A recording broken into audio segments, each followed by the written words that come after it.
Yeah, well, here we go. Welcome to the Mystery School Podcast, guys. Hey, how's it going, guys? Hello. Tonight's episode, we're going to get to some jamming here pretty soon. We're just going to let loose and jam. We got old buddy, first, second timer, Jeremy Long. What's up, Jeremy? Hello, Dustin. Hello, Tony. Hello. How are we doing tonight? Yeah, we got Jeremy, doing good. My old guitar buddy from Torque. He's going to actually be playing some bass tonight. And then we got... Last time he was here, I played bass. And tonight, Jeremy has decided he's playing bass. Tony on guitar, Jeremy on bass. Well, what'd you say, Jeremy, about playing bass? Thanks for having me over. Thanks for letting me experiment and throw down some bottom feeder action.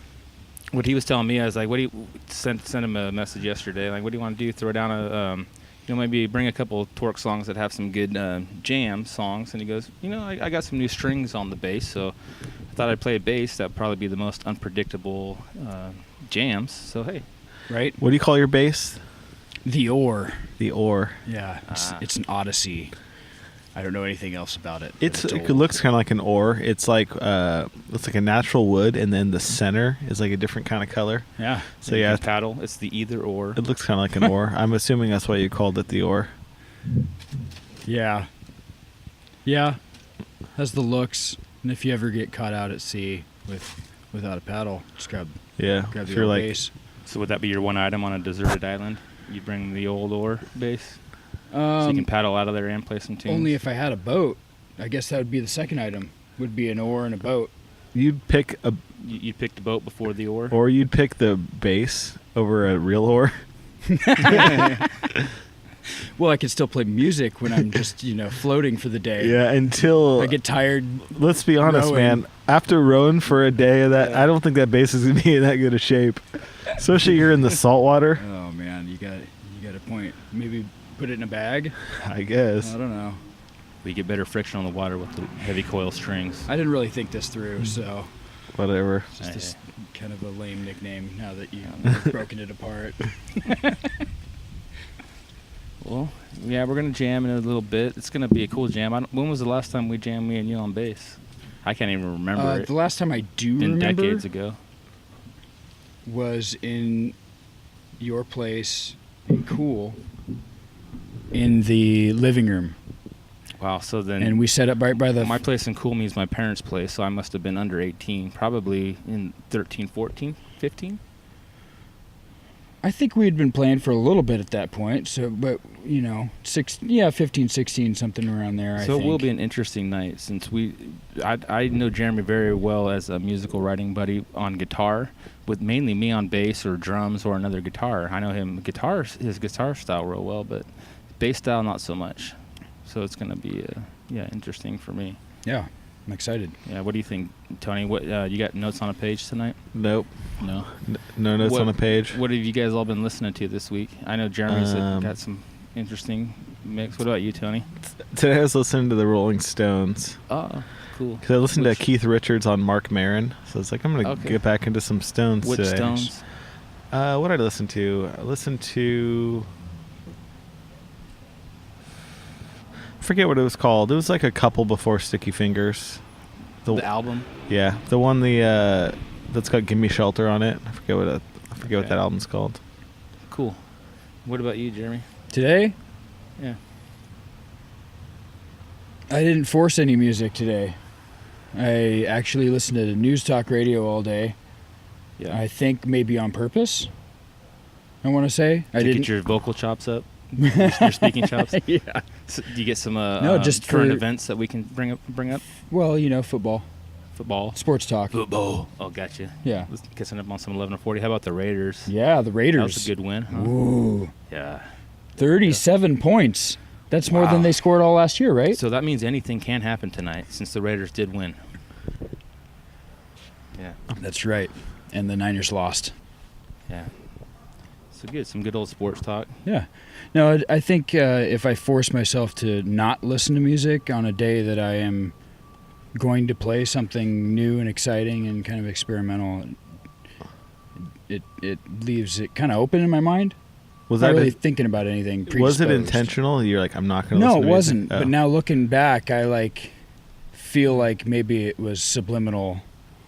Yeah, nothing too much in your head. Something I was thinking was a good idea. I don't know. After I got your text, was it yesterday about playing bass or whatever? Yeah. Yeah.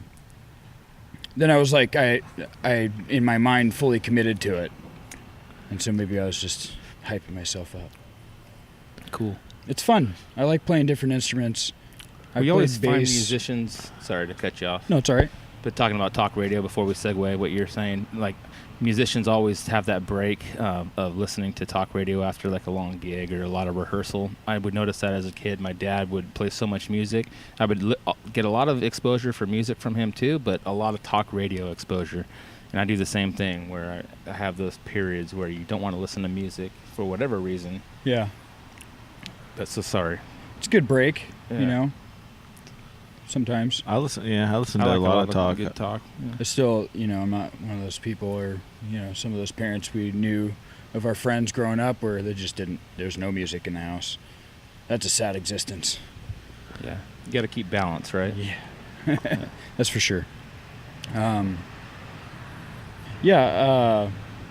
Excited to get back on bass. I played a little bass in Washington when I first moved up there. I was in a band who needed another guitarist. They were a three-piece basically with standard guitar, bass, drums. Mm-hmm. Singer was the guitarist, and started jamming with them like maybe 2 practices, and their bass player basically quit. Because of you? No, I think he had other shit. Yeah, maybe. Oh fuck, I gotta get out of here. No, I think he had other shit going on that he was already predetermined to do that anyway when it came through. But we started looking for bass players, had a couple come over, and it just didn't pan out. And I had learned the songs pretty quickly. On guitar. And I was like, well, shit, you got a bass rig sitting right there. Why don't I just play bass until we get a bass player and just roll like that? Mm-hmm. And I was basically playing an Ibanez, one of those thin fucking, like playing a little noodle. Uh-huh. Ibanez bass and a pretty decent combo amp cab thing. Well, it wasn't a combo amp. The amp was on top, but rocked that with them and just started getting into bass and started really... I know what I want out of a bass player. I've heard things when writing songs of what I think the bass would where it would sit well, and, which is with songwriting. What would you say that is? What would you say that is? What do you look for in a bass player, or how you approach it? And what you're listening? Strong hands. Oh, I wasn't ready for that question. Yeah, strong hands, definitely. Be able to hold the note down for sure. For the longest amount of time if he needs to. Yeah. So we're talking about what you listen for in bass, or at least maybe your approach. What did you dig about the bass that gave you a different approach from playing guitar, and what was your jumping point? What did you want to emulate that you heard in good bass players? Well, basically I wanted to be the sort of experimental, off-the-cuff musician that I was on guitar, but transfer that to bass to try to be, the end-all be-all bass player that is supposed to sit in the pocket, follow the drummer, hold down shit for the guitarist and the singer, basically. And it tended to be really easy for me for the band that I was playing with, Radio Flyer. Most of their stuff was like very grungy. The drummer was pretty good. He had a good groove to him. He could play some good chops. And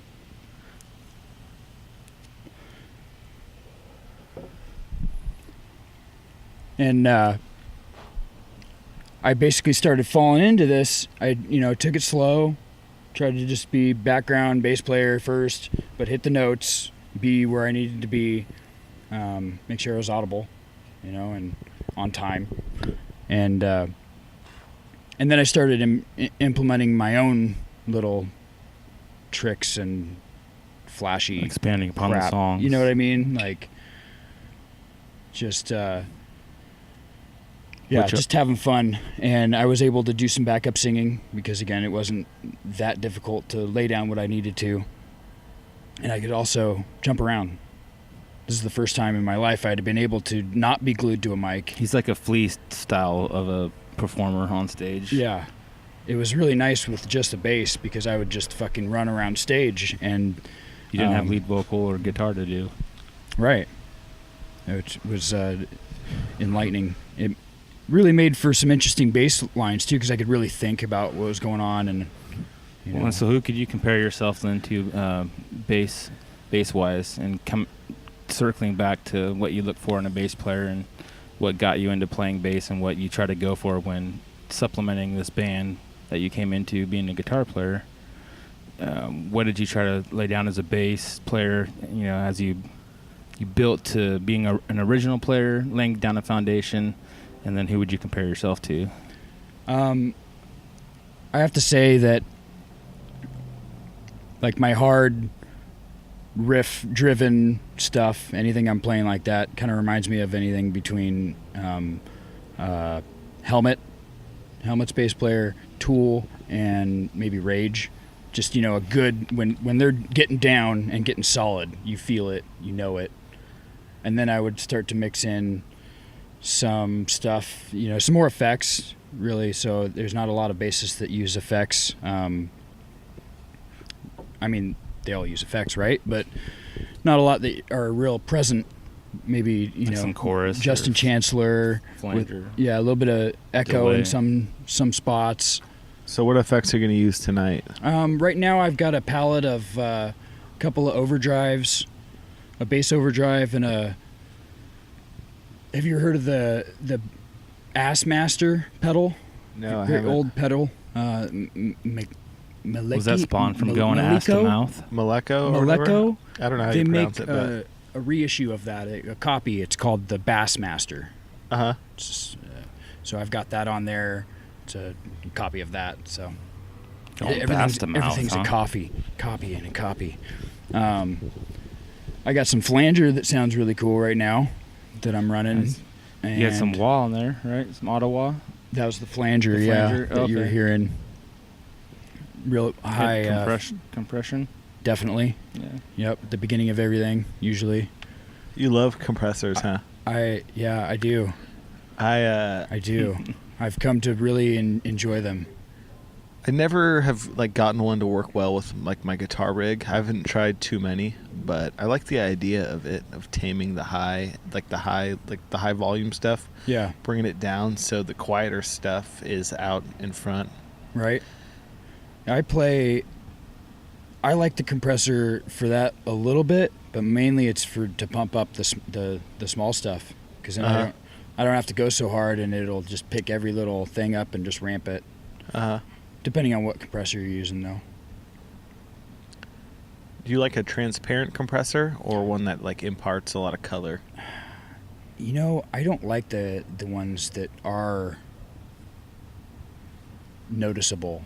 You know what I mean? You're like, oh, that's that type of compressor. That's the Dynacomp. It makes it sound like this or whatever. You want it to be kind of transparent sounding. But at the same thing, if you get one that makes your sound really cool and you enjoy it, then you just leave it on all the time, and that becomes your sound. So if you get the right one that affects your tone in such a way, like the one I just had for a while, the Black Finger. Electro harmonics. Yeah, a tube compressor, double tube compressor. That probably has a distinct sound, huh? Yeah. And you keep it on the whole time? Yeah. That's the thing about compressor for me, is that I don't see a reason to have it on then off, because it's the first thing in line for me. It's exactly what I want my guitar to sound. So basically, if I could fix my pickups to sound exactly like they're a certain compressor, I wouldn't need the compressor. Yeah, it's your pre-cue. Yeah, it's like that's part of my guitar. It might as well be taped to it and play with every rig I play with. So it's like a signal booster. Yeah. EQ. You should just have a couple tubes hanging out of your guitar. Yeah, exactly. That'd be awesome. Right? Maybe a little dangerous, a little hot. I don't know. Put it something to cover them so you don't touch it. Right. The cool in the dark. Some black light in there so you can see him glowing. That would be a cool guitar with a tube in it. Yeah. Have you seen what's his name? I don't know. Muse? The guitarist from Muse has a guitar that has a touchpad I've seen that on the back, and it filters everything. I don't think it even has strings, does it? Oh yeah, no, it's the bass player or full guitar. somebody had one of those Yeah. weird looking touchpad guitars. Yeah, it worked directly off of his guitar tones. So whatever he'd do, he could let it ring and just it's basically like a 3D wah at your fingertips. Uh-huh. Sorry. Wow. Anyway, I don't know how we got there, but You got to go into the gear. yeah. So what are you playing on tonight then? Uh, You got the oar with some strings I got attached the to oar. it. You paddled in. brand new strings. How was the wind? Do you buy thick strings? Do you get like heavy gauge? For the guitar, yes. For the bass, no. You go light or medium? Medium. Yeah. Super heavy for guitar, like jazz rock strings Like 11s. with a wound fourth. Wow, very heavy. Yeah. I like it. Like it heavy. I tried to do too heavy on a guitar one time. I put acoustic strings on there and broke the nut. How to break it just like broke the like popped off the side or yeah, so it kept falling off during gigs and shit. I'd be playing and I'd strum too hard and it would just pop right off and then the low You E need would to just file be out the- flopping. you didn't was it like not big enough for it? Not at all, no. File And I'm, young kid. I was like, yeah, super heavy acoustics. Snap. I'm like, Sounds oh, epic, no. but yeah. We got a gig. Hard to bend probably. I got used to bending Yeah. big strings like that. But Cool. yeah, Any last words? I'm excited. Yeah. This will be fun. This will be Yeah. fun. Yeah, I've been looking forward to this one. It's been a while since we've podcasted. It's been a while since Jeremy and I have played anything structured. Tony and I, same thing. I already kind of have an idea what some of this is going to be like. You guys are going to be doing like this really heavy stuff, and I'm going to be kind of playing like blues rock over it. I have no idea what's going to happen, but I'll try to match up. The duo. I'm gonna try to. I know you two pretty well, so but I don't know you very well on the bass, Jeremy.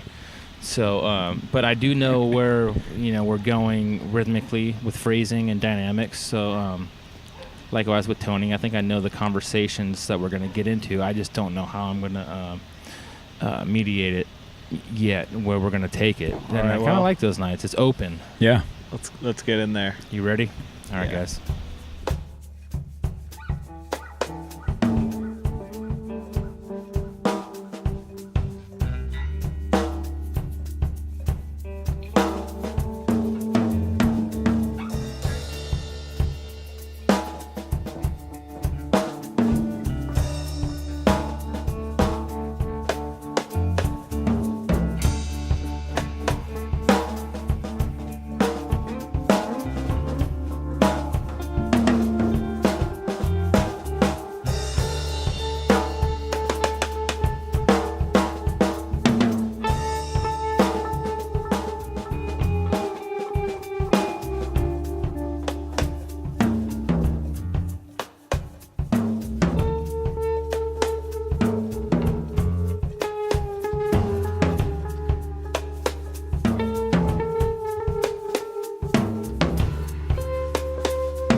Are we here? Here we are. We just enjoyed our second jam session. So welcome back. We're just talking about how awesome it was, or I was anyway. Yeah. The dog loves it. The dog loves it. Yeah. Cujo, the killer dog, is back. Well, I really tested myself there. I'm not sure if I was testing you too, or you as well, Tony. But that's kind of every jam is a test. Yeah. And me and you always kind of have that. I was definitely tested. Yeah. We always have that agenda where we just try to layer chops and just push each other to the next level. Yeah. Rhythmically, dynamically. Where's the accents? We kind of always push that. I've always called you my musical muse, musical partner in writing music. And yeah, growing up with him, we had these kind of practices every time, whether we were in a band or writing songs, where they were kind of very military. It's like, always sweating, always pushing the tempo. Yeah. Military freeform? Yeah, I guess so. It's just I don't know. It's a good way to describe it. So what's your the aftermath of tonight? What are you thinking? What are you feeling? How'd it go for you coming back? Well, in such jams like that, I don't think I was out of it very much, meaning I tend to engulf myself in the music when jamming, and that's, when good things come out anyway. And I didn't really feel many pauses other than us just like stopping a song, Yeah, we finally knew we had to wrap it up. Right? Yeah. But other than that, I mean, there was a couple of spots where I was just feeling you guys out. But, I mean, that was maybe lending to the music, so... Well, big difference from tonight, too, was it was all a jam. Last time, the Torque episode, you actually had your guitar. We were jamming on some Torque songs with Tony keeping up and jamming out of songs, but it was structured, so I know what you mean when you say just being able to let loose and jam. Mm-hmm. And I think you can go to some different places. Yeah, definitely. Without that structure. Yeah, for me, it was a little bit of a struggle at points for me, trying to like learn your guys' like timing and little phrasing. Yeah, there were some like long fills that I was coming in a little short on, but I think it lent to the openness of it anyway. We weren't. You say short, I say maybe we pulled that piece a little long to allow for some breathing room, and then on to the next thing that we came up with. Well, that's with changing up dynamics. You can go from a feel in 3 to 6, and then you can start elongating those fills into like a 12 fill, and like you can accent the 1 on every 12. Yeah. So every second, every third bar technically of doing 6, it would be the 12. And so you're accenting when the 4 bars are done of 6. Sure. It's on the 1 and the 2. But you could be accenting on every quarter, on every 6, on the 1, on the 2, on the 3, and the 4. Yeah. And I'm doing a fill, on basically. I'm used to the 4/4, so yeah. I'm hutting out a little bit on some of the odd timings. It's all good. I mean, we have the ability to dance around a 4/4, to hit some odd timing. Well, we'll hear we it. Do 4 3 times. That's a 12. I'm really eager to hear what happened there, because a lot of times I would break off from you guys doing a 4/4 or something similar. Something pretty concrete, and dance around, but still hit downbeats with you guys. That was really exciting for me. That was cool, and you were right on. You guys were both right on. I didn't have to really worry about what I was playing. I would just play it.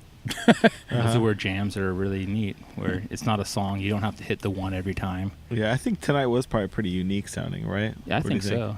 Really unique.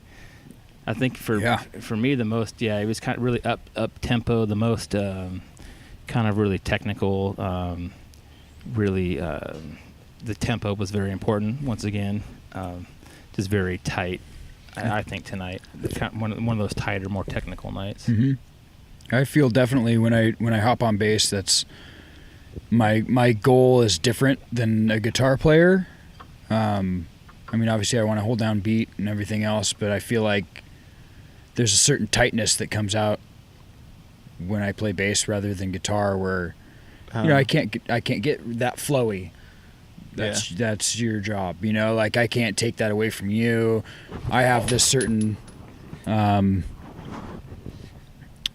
the certain place, and so then in trying to be simplified and just stick here, then I start playing with rhythms. Maybe I'm getting bored. I don't know. It just feels like natural progression for me. That's how I play. It's just I start here, and then I start building, and I maybe take a couple things from the last thing and build on a new thing. You were very tight tonight. Like for being a guitar player playing bass, like thank you. It was great, especially when we do this polyrhythmic stuff and somebody's doing 3 bars of 4 to do, and I'm doing a 12, and you're doing 6 to hold down where that tempo is. And we were doing a lot of stuff where my kick drum would hit the spaces where you wouldn't be playing, right, instead of the typical where your right hand was glued to my right foot. It was almost juxtaposed where we were doing that. Is it inversion beat or something? So like the kick snare displacement, you were almost playing your downbeat where the upbeat would be a lot, where the snare, and so that gives me so much room, and then we can join where we can decide where that downbeat's going to be, because you're playing on a lot of upbeats and the 6s and 4s and 12s. We can decide on the math. And well, I think in that respect, I've definitely can't lie about my playing. That's kind of how I play guitar too. I'm sort of a drummer's guitarist, if you will. I agree. Really rhythmic. So you grew up playing as with the drummer, right? Me on guitar rhythmically, and a lot of jamming. I mean that helps the development in the beginning. I think a ton. Like being able to play with you and just like bam. We never were like, this is a song we have to play, let's play this song. You can call it a jam, whatever you want to call it, but we were beyond. When you were never the guitar player stuck in your room playing the same thing so many times where it was just inside your head, so you created your own rhythm where it wasn't even to a grid or a tempo. You were always playing with a band, a drummer, to where I would group it up and say, okay, we're playing in 6, let's do something in 3. Don't do it, don't pause in 4. That is funny. And I play with a lot of guitar players who've just been playing in their room a long time, and you do have to grid it up, because they'll be like a concert pianist where they'll let that ding ding ding ding, let that last note linger a couple seconds too far, and you're going to the downbeat, and they're used to, or the speed the up solo and slow pianist down. that's playing their own tempo, their own. And you find that ebb and flow with somebody too, but playing with a guitar player and a drummer, you find that agreed upon ebb and flow, and it's rhythmically to a grid, and you don't get too stuck. You play by yourself in a room, so you find your own feel, but you're never stuck in that. Yeah, you definitely had that luxury, huh? Because I think we played together growing up more than we played by ourselves. Well, I played a lot by myself, but that was the thing, man. Like I had the luxury. I was gonna say something like I had the just. Not a lot of people get that privilege. I had the privilege of being able to play with other luxury. You know what I mean? It's more like privilege, because when you're growing up and just starting playing, if you've got other people to feed off, it's so much. It's hard to find people to jam with. It's so much. I know. If you don't have anybody to feed off of, then you have your own ideas, and you can bounce yourself off of your own ideas. Like school band, you learn the conversation and the phrasing of the saxophone player. The drummer learns the phrasing of the guitar player, the bass player. The guitar player learns the phrasing of a drummer, and that interaction, you need that as growth musically. I mean, what do you think, Tony? Were you a woodshedder a lot? No, when I started playing with people fairly immediately, and we were trying to play like songs, like punk songs and stuff. But it really helps playing along with like people with you. You play along with the CD and stuff like that, and it's definitely not as rewarding. Yeah. You're never like, you just like practice with the CD and you're never like feeling like, oh, that was pretty cool. That's why we do this, that interaction, you know, and like jamming specifically, not just playing a band and a song is awesome enough, but the interaction of playing with other musicians and jamming is pretty cool. It's a great feeling. It's better than playing along with the CD for sure. Yeah, definitely. It's well, you know, there's something to be said. People that are technically good, that know their scales, that, you know, sit in their room all day long and fucking learn all that shit, they're amazing, you know. But there's something to be said about, like, how much tonight were you like figuring things out, you know, in the moment?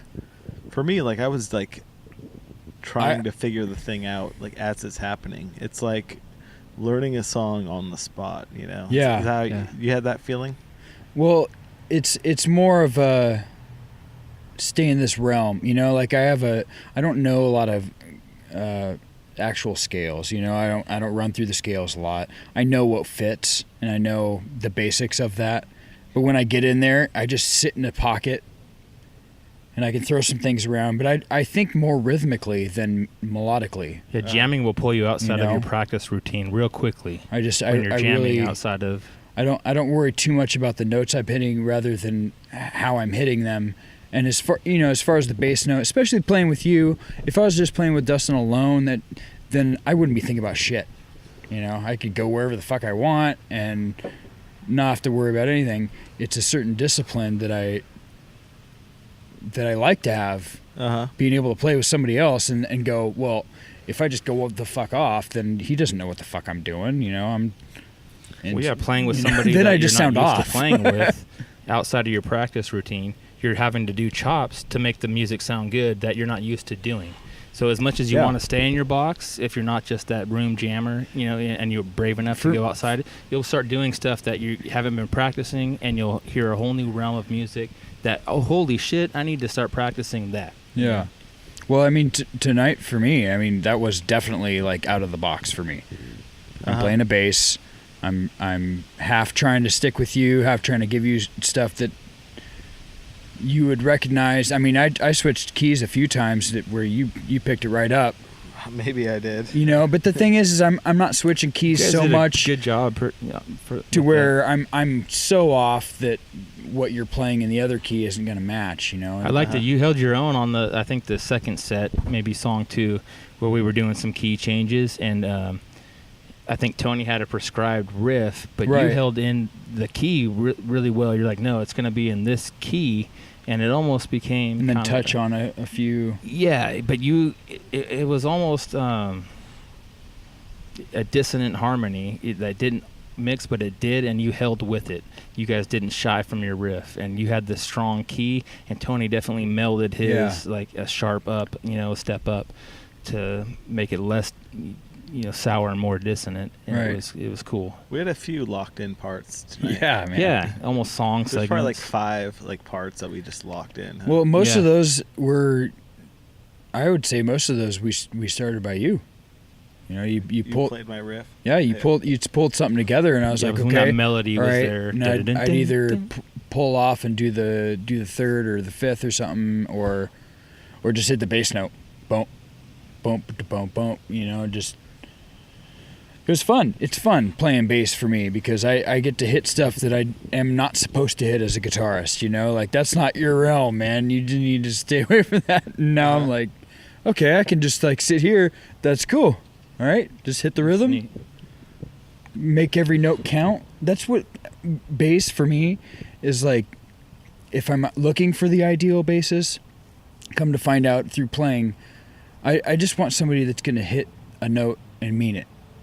You know, with authority. Yeah, like it doesn't matter what like the style is, but it's just hit the note, mean it, you know, own it. Hopefully, it's the right note. You know, the skill set should dictate that, but eventually, you should just be able to, you know, especially on jam. But that's how you write songs anyway. You jam to a certain extent, whether it's short, little jams or whatever, but. That's what I like. That's what I feel the bass should be able to do. Hit a note, mean it, and everything else is secondary to that.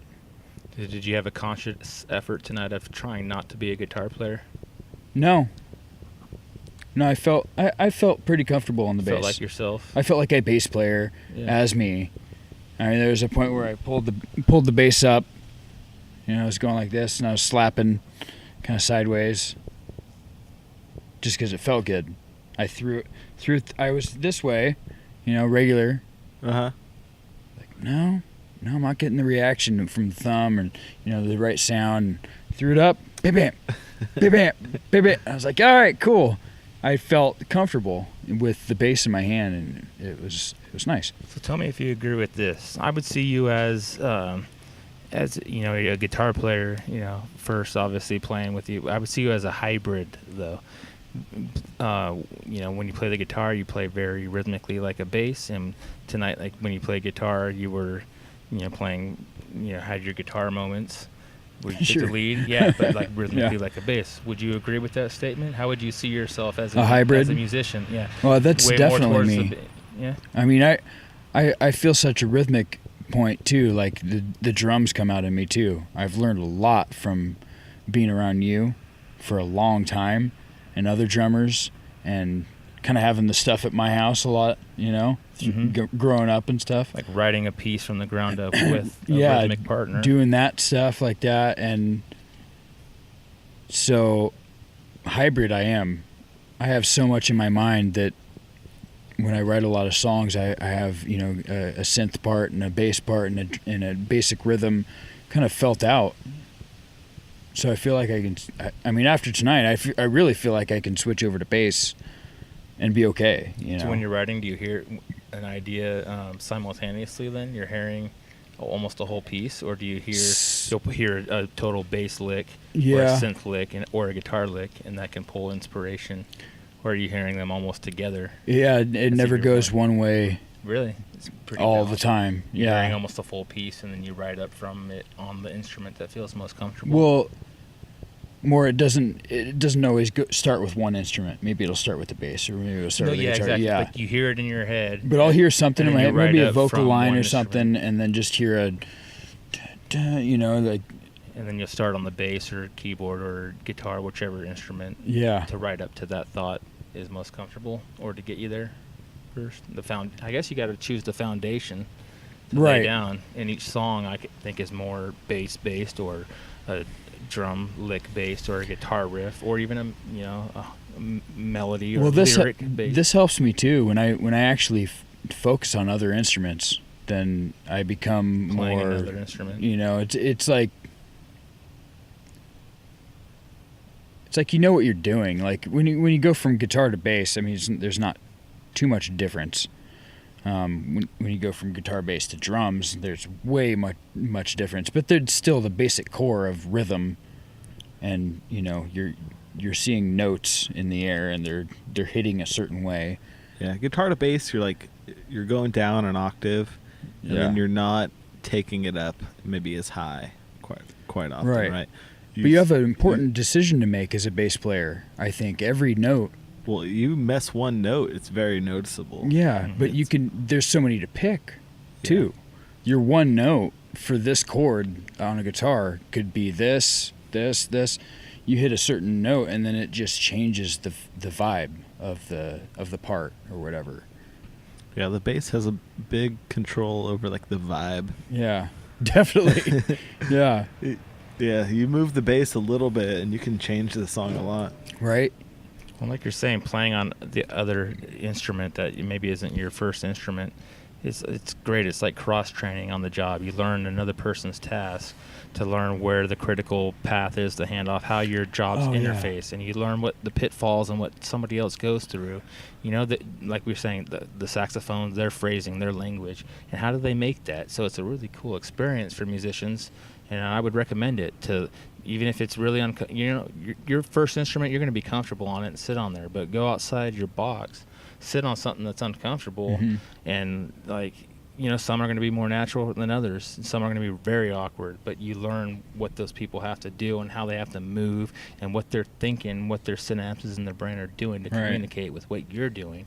It's not just an instrument, it's kind of a way of thinking. Exactly. It's an extension of a conversation. You have this direction to go, and there's certain boundaries within a band what an instrument should be doing, I think. I hate even saying that because usually I'm like, no holds barred, just everything goes. But well, no, a lot of what a band is doing is the instruments are emulating the other instruments together to integrate a common sound, one full piece, one full statement. Like the toms or the kick drum is like emulating the bass, and the cymbals are emulating a guitar, and those licks, you're emulating each another sound. But like doing the jazz, like where you can really be your own instrument and understand where that conversation interlocks with the phrasing of other instruments. And then you make your drums, you emulate other instruments along the way. It also helps to know the other instruments and what they're going to be doing. Yeah, you can't emulate it unless you know how to make the sounds. But the personal instruments that are making the sounds. Like tonight, it always happens between you and me. Obviously, I fucking look at you and you're starting on this something, and I'm like, "Yep, catch up either midway or something," and I feel like a drummer at that point because I've seen him do that, where I know his feeling of the meter that we're playing in or whatever. We hit some really where interesting Andy-andas and accents are going on around a one to what'll be, you can break up like an 8 measures into 2 different parts of 4, where it's like is the first segment, and then you're doing the and we're accenting, and it's a 2-part phrase, and it can't groove the full time in just a then it would just be 2 separate feels, but it comes to the one. That's listening. That's jamming. You can't learn to do that without having the privilege, the luxury of jamming with musicians and doing this, being brave. You practice in your room a lot, do justice so you can bring your chops to the table, but for the most part, jamming, you got to just throw it to the wind. Don't see what chops you're working on stick. Just try to emulate everybody around you, and you do have to, whether you have it or not, approach it confidently and play what you're playing, and make some decisions, and just if in a trio, you got to just dig in. If you're laying back. True. It doesn't work that well. You don't have enough setting. instruments for that. You can do that with 4 or 5 guys maybe. The drums can only do a hi-hat break for so many minutes before it's playing with the trio. I can cut out a little bit and let you guys go, and then it's all right, I just got to go in whether I'm to get back in, whether I'm prepared or not. Yeah, I hear you. Yeah, it's well, it's my turn again. Here I am. Yeah. And then you have to, if you're not quite, if you don't know exactly where to go immediately, you got to start feeling it out pretty quickly. Man, you're talking to a pair of very biased power trio aficionado and fans. Yeah, you guys play together and use a lot of weird timings, and you were going to different timings tonight. Oh yeah, and I'm polyrhythms. I'm not that used to anything other than regular 4/4. But you're used to stuff. Me. I throw stuff around on top of that. Yeah, you did well with that. Tonight I had to it's the fill's still going. I gotta. Dude, you trusted though tonight. Whether or not you were ready for any time changes, I think you really dug into what you were doing, and it worked around us because we all allowed it to. Yeah. You know what I mean? Yeah, you can kind of hold your ground. Yeah. And so... as long as it's kind of the same key, then... Yeah. Well, he's put in work, man. We're almost 30 episodes in. Nice. Yeah. Nice. Yeah, we've... Is this 27? I don't know.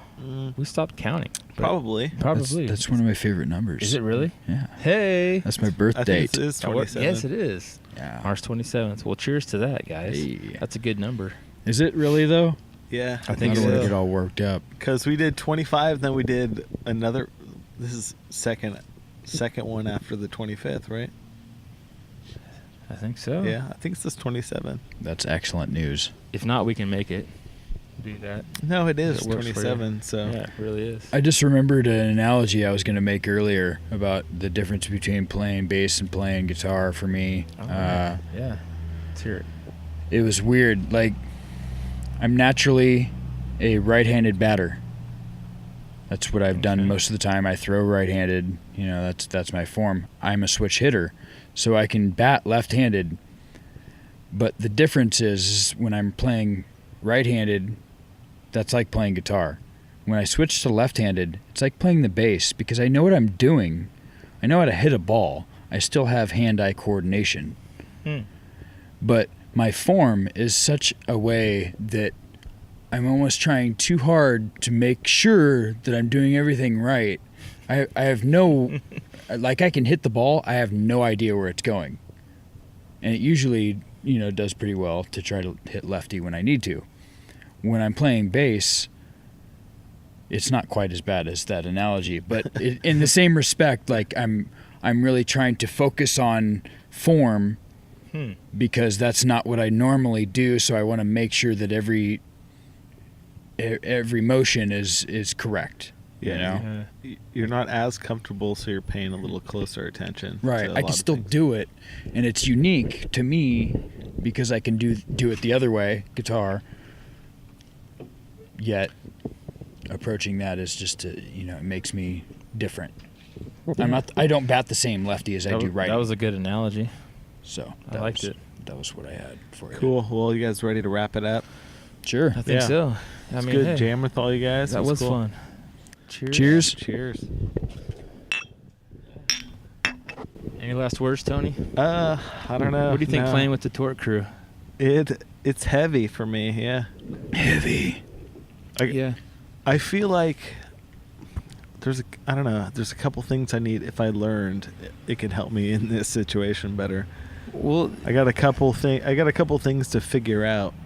Like some of your just like your phrasing and some of your melodies. Yeah. If I learned a couple of those, then I could stick them in there a little better.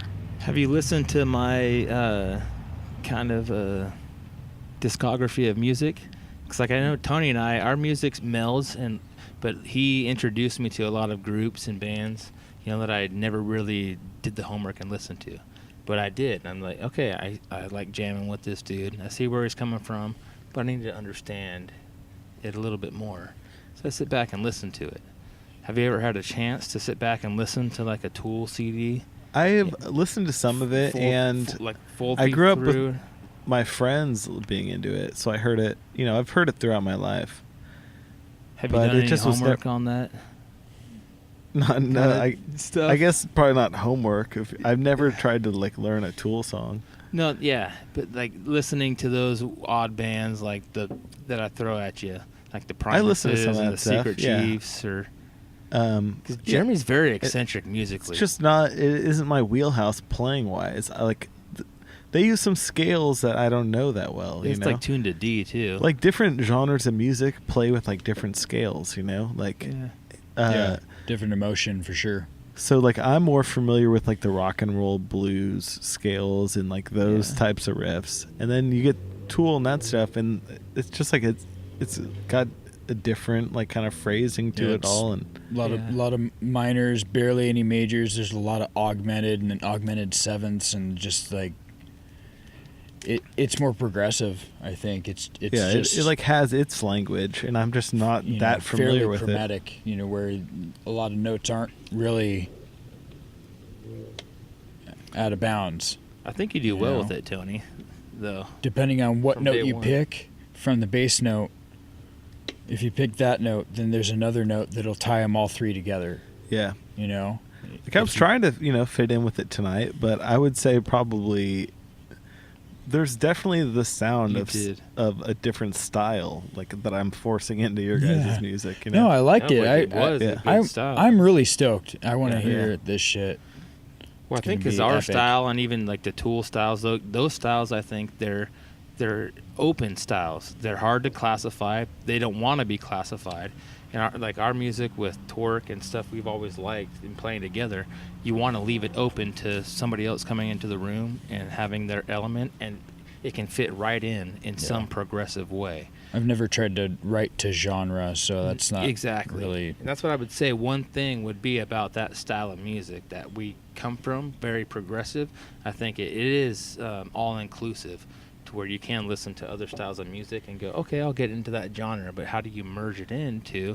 And I think that's why we can say you did a great job tonight, and I can jam with you. Like Well, you're thanks, guys. and that style that you have wherever you however you would label it. Yeah, well, I do figure I have some common ground on certain areas. Yeah, exactly. There's certain heavy things I do.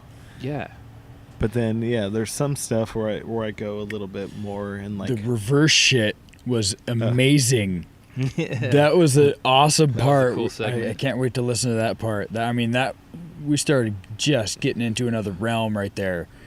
Yeah, that's one of those things where The seventh dimension, possibly. it was the reverse delay. So Right. you have to play and then hear it and then start figuring out how it works. Yeah. It's pretty odd working out the reverse delay, but we got a loop going of it Yeah. where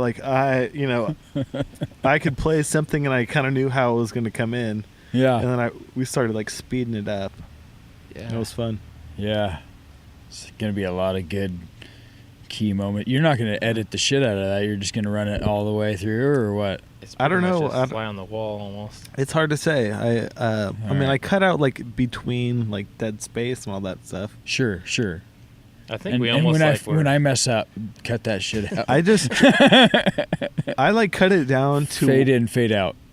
I cut it down for time for Yeah. one, and then if something seems unnecessary, Right. a long opening or something that just kind of is unnecessary. he censors my listen to. missed rim shots Awesome. sometimes. I don't do anything that involves work like that. If you miss a drum hit, I'm not pasting a new one in there. Yeah, fucking move that shit over a half second. Grit it up, buddies. I just chop out they didn't need to hear the guitar. Just add delay wherever there's a fuck up. But it's pretty much I don't even do that. No. It's pretty much just lets it roll. I mean, and I think tonight is one of those nights where it's the more extended episode. I think we'll get a little bit more context for the listeners, and because I think we did where they've all been extended. Yeah. Tell you what, I had a great time tonight. So we did. Cool. Yeah. I think anybody that listens to this would have a great time as well. Well, there you hear it. If you're still listening, you must have had a decent time, or else you would have shut it off, because this is the end. Hi, Mom. Peace out. Okay. Well, hey, thanks again for coming, Jeremy. Thanks again for listening to the jams. Yeah, And, if you're here at the end, if you're thanks here, man, for thank you listen all. to the end, I guess. Being out there, episode number 27, I think. Lucky number 27. All right. Well, Mystery School Mystery School signing out. off.